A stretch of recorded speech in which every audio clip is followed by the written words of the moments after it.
warahmatullahi wabarakatuh. Nama saya Didah Jubaidah, guru di SMA Negeri 1 Kawali.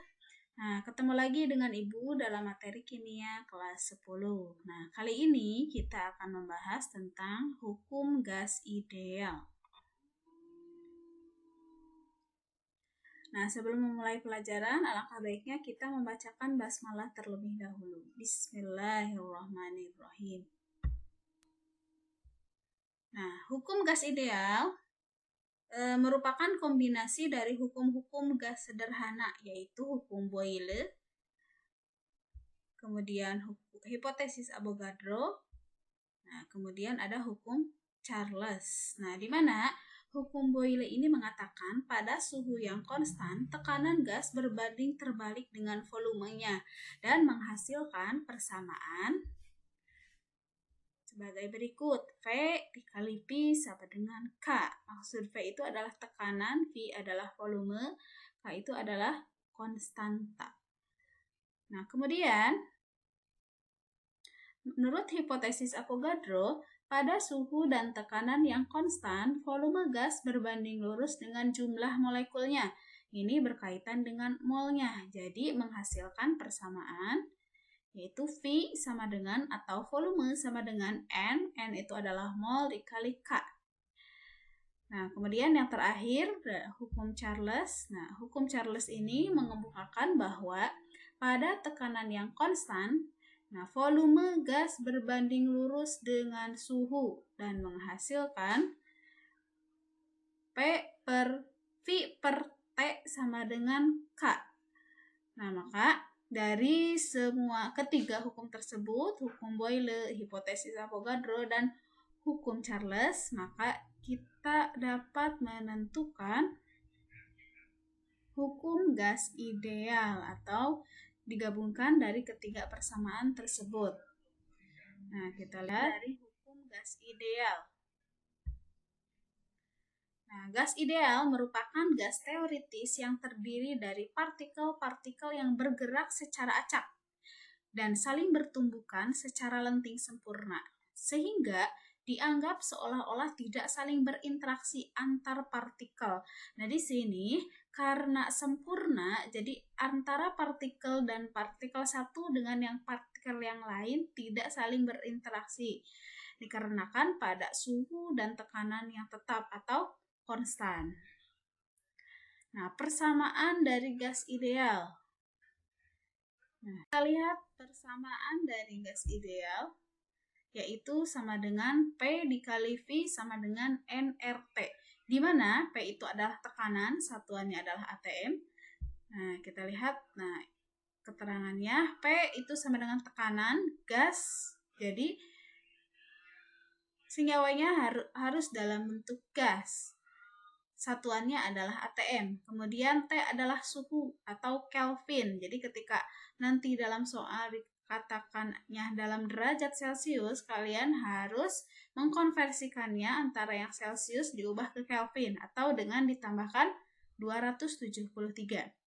Kemudian di sini ada volume gas. Volume gasnya satuannya adalah liter. Jadi ketika kalian menemukan dalam volumenya mililiter, kalian konversikan ke liter.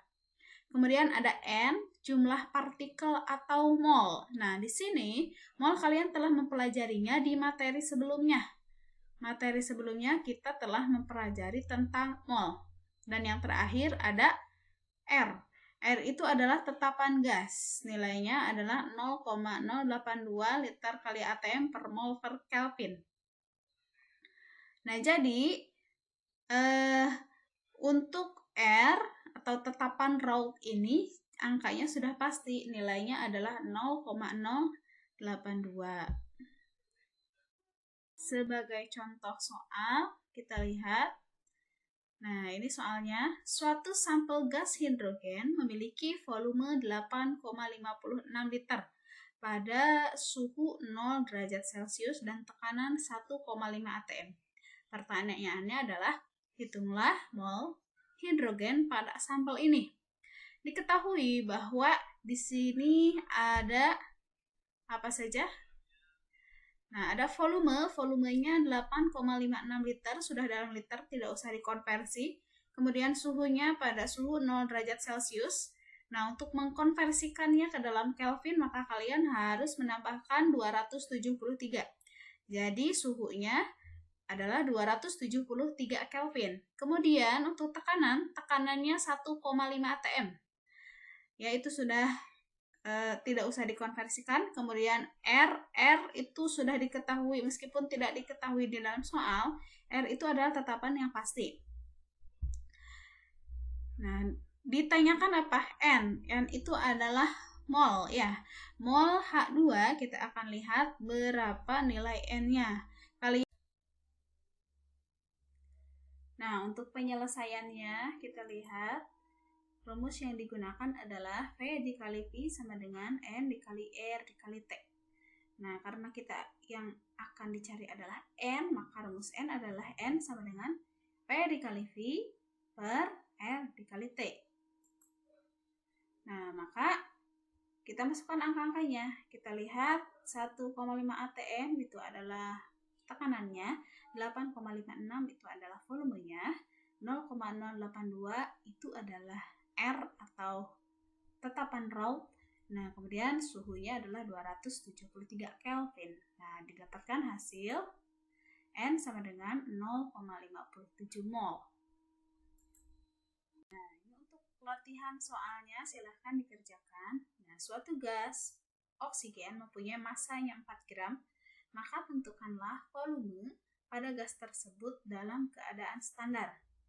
Standar itu adalah suhunya 0 derajat Celcius, tekanannya 1 atm. Nah, kalian cari dulu molnya berapa ya dari oksigen tersebut.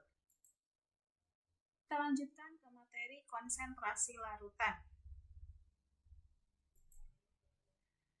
Nah, larutan itu adalah campuran ya. Larutan contohnya ada larutan gula, berarti gula yang dilarutkan di dalam air. Kemudian contohnya udara. Nah, kalau udara di sini terdiri dari ada O2, ada CO2, ada N2. Jadi dalam satu udara itu terdiri dari beberapa unsur atau senyawa. Nah, contohnya di sini ada solvent atau pelarut, kemudian solut atau zat terlarut. Nah, solution adalah larutan. Jadi larutan itu adalah terdiri dari zat pelarut dicampurkan dengan zat terlarut. Kemudian kita akan menghitung persen massa. Nah, kalau massa biasanya satuannya itu di dalam gram atau P, baik ya. Nah, contohnya di sini ada larutan cuka 25%. Nah, kalau larutan cukanya 25%, otomatis mengandung 25 gram cuka dalam setiap 100 gram larutan. Ketika cukanya itu adalah 25 gram, berarti itu adalah zat terlarutnya cuka. Kalau pelarutnya itu adalah berarti sisanya atau 75 gramnya. Nah, untuk rumus dari persen massa itu sendiri adalah sama dengan massa zat terlarut per massa larutan dikali 100%. Jadi untuk mencari cuka, nanti kita lihat contohnya di sini massa dari cukanya adalah 25 gram. Kemudian massa larutannya kita anggap saja 100 gram, maka nanti didapatkan hasil persen massanya 25%. Sebagai contoh, nah, hitung berapa persen massa natrium hidroksida yang dibuatkan dengan melarutkan 30 gram natrium hidroksida di dalam 120 gram air. Ingat ya, jadi 30 gram NaOH itu dilarutkan di dalam 120 gram air. Itu berarti belum termasuk. Nah, kita lihat massa zat terlarutnya 30 gram, kemudian massa pelarutnya adalah 120 gram. Jadi jika ditotalkan adalah semuanya jadi 150 gram. Nah, untuk menghitung persentase massa dari NaOH, kita lihat, nah massa zat terlarutnya adalah 30 per 150. 150 itu adalah total dari 30 ditambah 120. Dikalikan dengan 100%. Maka massa persen dari NaOH adalah 20%. Nah, mengerti ya sampai sini?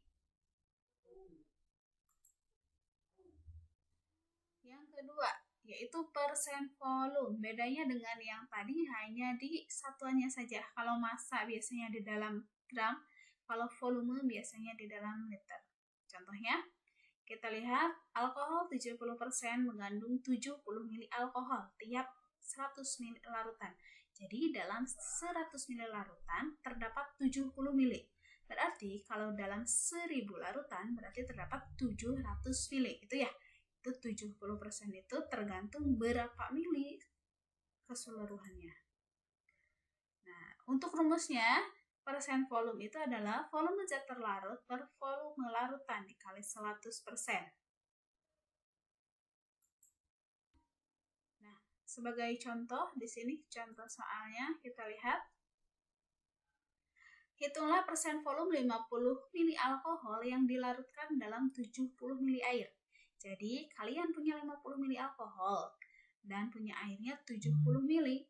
Berapa persen kira-kira? Nah, volume zat terlarutnya 50 mili, kemudian volume zat pelarutnya adalah 70 mili. Jika ditotalkan, semua larutan tersebut adalah 120 mili. Nah, kita hitung berapa persen alkohol yang terlarut. Nah, kita hitung saja 50. 50 itu adalah terlarut per 120. 120 itu adalah tambahan dari perlarut ditambah terlarut dikali 100%. Jadi, volume alkoholnya di sana persentasenya adalah 41,67%. Sama ya dengan yang tadi, cuman bedanya ini dalam bentuk volume atau mililiter. Di sini ada yang ketiga, ada BPJ dan ada BPM. Kalau BPJ itu artinya adalah bagian per juta, kalau BPM itu adalah bagian per milion. Nah, biasanya kalau dalam bahasa Inggris itu kalau BPJ itu jadi ppm. Ya, kalau BPM itu jadi PP apa ya, lupa lagi. Pokoknya per billion, ppb berarti ya. Kalau yang ini ppm, kalau bahasa Inggrisnya part per million. Kalau BPM itu jadi ppb, part per billion. Nah, kita lihat bedanya di sini. Untuk BPJ, hitungannya adalah massa zat per massa campuran dikali 10 pangkat 6. Karena juta ya, bagian per juta itu artinya. Jadi 10, jadi pangkat 10 pangkat 6. Kalau BPM di sini, massa zat per massa campurannya dikalikan dengan 10 pangkat 9. Atau per milion, miliar kalau bahasa Indonesianya. Kalau bahasa Inggris biasanya ppb, billion ya. Nah, sebagai contoh kita lihat. Nah, sebagai contoh untuk soalnya di sini, nah, kita bacakan sebuah larutan mengandung 0,004 gram kalsium karbonat dalam 800 gram air. Nah, kita lihat maka konsentrasi kalsium karbonat dalam air tersebut adalah konsentrasinya biasanya kalau soalnya PG ada bisa dalam BPJ, bisa dalam BPM. Nah, kita lihat, diketahui massa CaCO3-nya itu adalah 0,004 gram. Kemudian volume airnya ada 800 gram. Yang ditanyakannya adalah ppm ya. Berapa ppm? Nah, kita coba hitung. Nah, di sini kalau ppm itu sama dengan BPJ. Nah, kalau bagian per juta, kalau ppm itu artinya adalah part per million. Nah, sama dengan massa zat per massa campuran dikali 10 pangkat 6. Kita hitung 0,4 gram per 0,004 gram per 800 gram dikalikan dengan 10 pangkat 6. Hasilnya adalah 5 kali 10 pangkat 6 kali 10 pangkat 6. Nah, karena pangkatnya sama, maka kita cara-cara saja, maka hasilnya jadi 5 ppm. Nah, kesimpulannya adalah konsentrasi dari 0,004 gram CaCO3 dalam 800 gram air adalah 5 ppm. Untuk selanjutnya, kita lanjutkan ke molaritas atau simbolnya M besar. Nah, di mana molaritas ini biasanya untuk menentukan. Di sini contohnya ada NaCl 2M. 2M itu berapa sih? Nah, 2M ini mengandung 2 mol NaCl di dalam 1 liter larutan. Nah, minggu kemarin kita belajar tentang mol. Ya, sekarang masuk ke molaritas. Jadi, kalau 2 mol itu, kalau dimolaritaskan, ketika dilarutkan di dalam 1 liter larutan. Itu namanya jadi molaritas. Nah, untuk rumusnya, di sini M sama dengan massa per mR kali 1000 per V. V di sini dalam mililiter atau sebagai konversi saja. Atau bisa jadi rumusnya seperti ini. M atau molaritas sama dengan N per V. N di sini itu adalah mol. Mol gram per mR atau massa per mR. Kalau yang kemarin ya, per V larutan. Nah, lihat apa bedanya molaritas dengan molalitas. Nah, kalau kita lihat dalam simbolnya, kalau molaritas itu simbolnya M kecil. Kalau molaritas simbolnya adalah M besar. Nah, bedanya molalitas dengan molaritas itu hanya di satuannya ya. Satuannya bisa di dalam gram. Nah, kalau yang M ini dalam kilogram. Nah, oh iya, yang tadi salah ya, bukan mili. Untuk yang M keduanya itu adalah di dalam liter. Ibu salah menuliskan angkanya. Nah, sebagai contoh soal dari molaritas atau molaritas, sini ada 3,45 gram urea dilarutkan ke dalam 250 gram air. Jadi, kalian punya urea nih, 3,45 gram. Kemudian dimasukkan ke dalam air yang isinya 250 gram. Nah, biasanya kalau gram-gram seperti ini itu adalah molalitas, bukan molaritas. Kalau molaritas biasanya masanya dilarutkan di dalam 250 ml. Nah, tentukan molalitas larutan urea tersebut. Nah, untuk menentukan molalitas, kalian harus mengetahui MR-nya terlebih dahulu. MR sudah dipelajari di minggu kemarin. Nah, untuk urea rumusnya adalah CONH2 2 kali. Nah, karena kita tidak tahu berapa MR-nya, kita hitung dulu. ARC-nya itu adalah dikali 1, ARC ditambah ARO ditambah 2 dikali ARN. Kenapa N-nya ada 2? Karena indeks N-nya itu adalah 2. Kemudian 4 dikali ARH, karena indeks H itu adalah 4. Kita hitung 12 ditambah 6 ditambah 2 kali 14, 14 ini adalah ARN, kemudian 4 dikali 1, 4 ini adalah indeks dari H, dan satunya adalah massa atau relatif dari H. Maka dihasilkan 60 gram per mol, itu untuk MR. Nah, setelah ketemu MR-nya, masukkan ke rumus molalitas. Nah, rumusnya massa per mR kali 1000 per massa zat pelarut air. 3,45 per 60 dikali 1000 per 250. Nah, maka hasilnya adalah 0,23 M. Mudah kan? Nah, kalian tinggal menentukan MR-nya, kemudian masukkan ke rumusnya.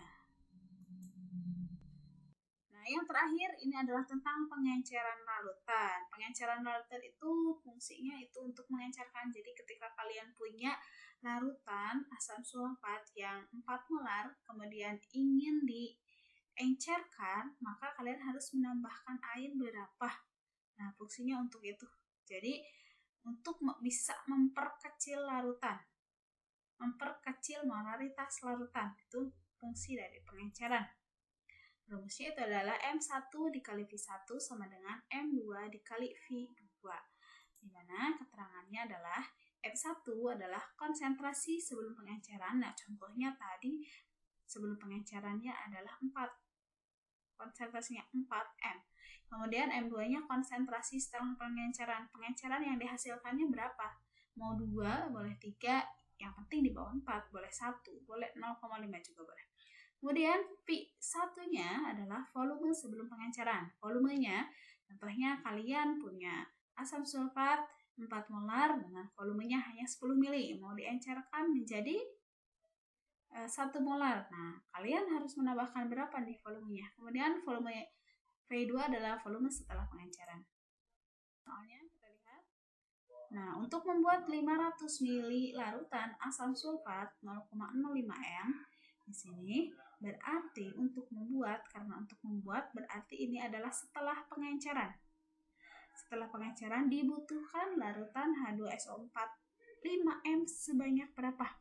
Nah, berarti awal pengencerannya itu adalah 5 m, tapi kita tidak tahu mau berapa mili, ya. Mau berapa mili yang digunakan, tetapi untuk M2 dan V2-nya sudah ada. M2-nya 0,05 m, V2-nya adalah 500 mili. Berarti kalian nanti tinggal menambahkan berapa volumenya. Rumusnya pakai yang tadi. Nah, V2-nya 500 mili, M2-nya 0,05 mili, dan M1-nya adalah 5 mili. Berarti kita akan menambahkan berapa mili untuk menghasilkan 0,05 m. Rumusnya V1 dikali M1 sama dengan V2 dikali M2. Kita dapat, nah karena M1-nya adalah 5, berarti sama dengan 500 itu adalah volume setelah pengenceran, kemudian 0,05-nya adalah molaritas setelah pengenceran. Nah, didapatkan V1 adalah volume sebelum pengenceran. 500 dikali 0,05 per 5, hasilnya adalah 5 mili. Jadi, kalian hanya butuh menambahkan 5 mili untuk menjadikan 500 mili volume H2SO4 dengan 0,05 m. Ya, mudah kan ya? Sekarang, ini latihan soalnya. Silahkan, ada 1, 2, 3, 4. Kalian tinggal dilihat penjelasan yang tadi, gunakan rumus-rumusnya. Semuanya ada di sana. Jangan lupa untuk mengirimkan tugasnya di Google Classroom. Untuk pertemuan hari ini, mudah-mudahan semuanya diberi kesehatan. Assalamualaikum warahmatullahi wabarakatuh.